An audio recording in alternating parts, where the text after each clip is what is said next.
Yes, sir. Y'all know what time it is. I'm Regis, and this is Cut Day Sports. Man, we got to talk about the HBCU Legacy Bowl. You gotta lay it brick by brick. And you gotta stack them days, man. You gotta want it for yourself. You gotta want it for your brother. And that's real. You know what I'm saying? Because everybody in here got a chance to go to that next level.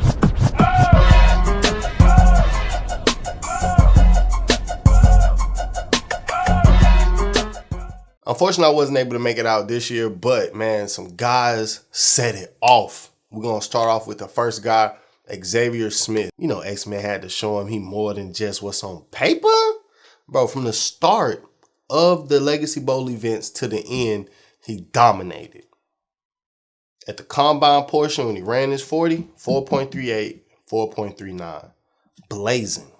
And that's what actually caught Steve Smith's attention. Why do I need to spotlight a guy who's running a 4.38?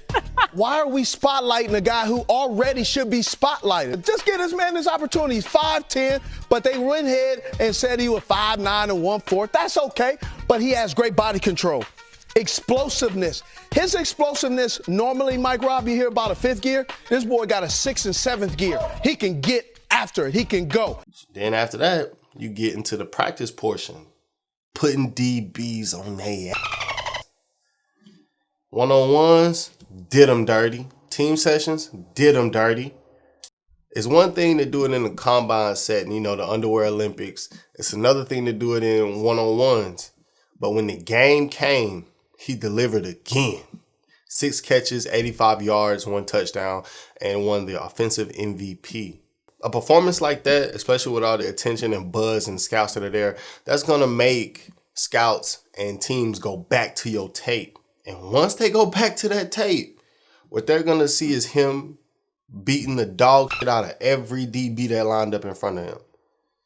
As long as Musa had time. Because in the Jackson State game, Musa did not have time, could not get nothing off. They was giving him that work. Now, during the season, everybody was wondering, man, why fam you always going to Xavier? Why they always going to X-Men?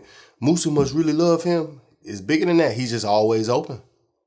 If that's the first read and he's open, just throw him the ball. He's not getting covered out here. Xavier Smith accounted for 35% of all passing yards. Now, that number may not, oh my God, what 35%? Justin Jefferson accounted for 37.5% of the Vikings' total passing offense.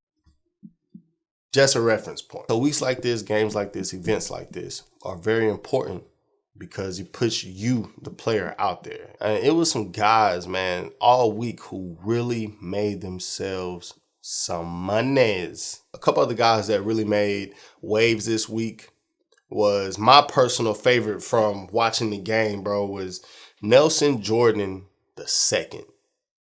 Bro, looking at him, he looked like, I'm not going to say he looked like a creative character off Madden. That's something that everybody says when a player is big. But he looked like the Terminator or something, bro. Like, he was big in them pads. And he come around the corner, oh, get off me, nothing, sack. 2.5 sacks in the HBCU Legacy Bowl, balling. Cam Peterson, balling. And just like Xavier Smith, these guys are going to force scouts to go back and look at their college tapes. And scouts see something they like and like, yeah, oh yeah, come on in, let's get it.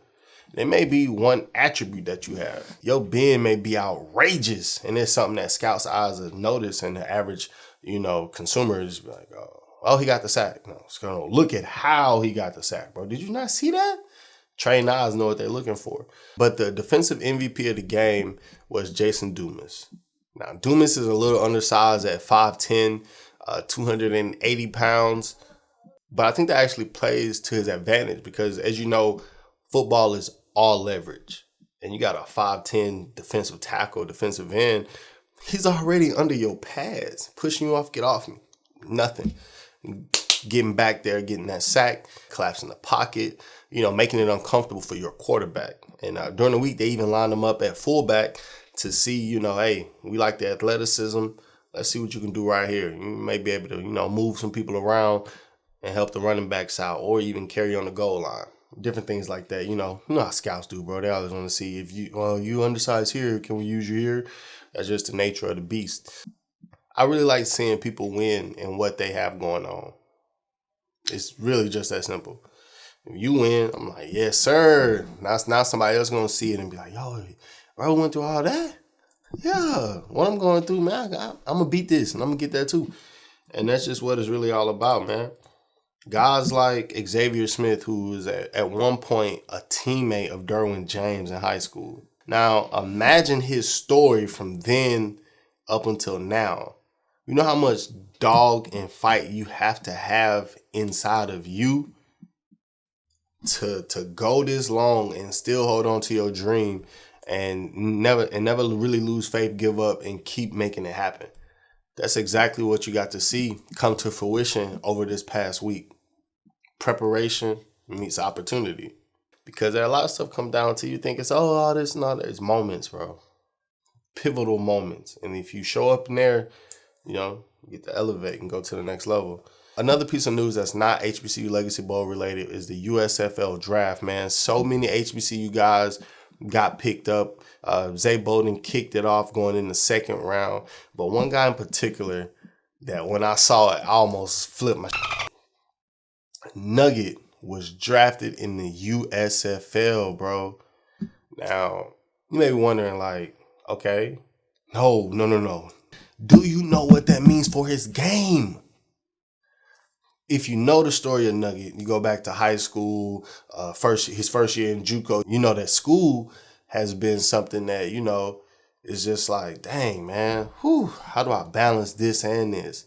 He figured it out. He has his degree. He's a college educated man now. And guess what? From this point forward, he don't have to worry about that. He gets to train year round, focus on his family, and focus on his craft. He's never had that opportunity before. Now, what's different from this and anybody else? I get it, bro. School doesn't have that much of a hold over some players. This was something that ailed him. It's gone. He beat that demon. This is about to be crazy. The ability for a player like Nugget have the opportunity just to focus on your craft. Come on, bro. And you getting paid for it? I honestly believe the USFL is going to get a version of Nugget that nobody's ever seen. Nobody. So congratulations to all the guys that were selected in the USFL draft. Congratulations to the offensive MVP of the HBCU Legacy Bowl, Xavier Smith. And congratulations to the defensive MVP of the HBCU Legacy Bowl, Jason Dumas. Man, before I go, I cannot forget one more guy holding it down for the south side of Atlanta. Lovejoy High School, Jaden Thomas from Benedict. 4 catches, 67 yards, and a head tap. Yo, let's go. But anyway, man, cut they out.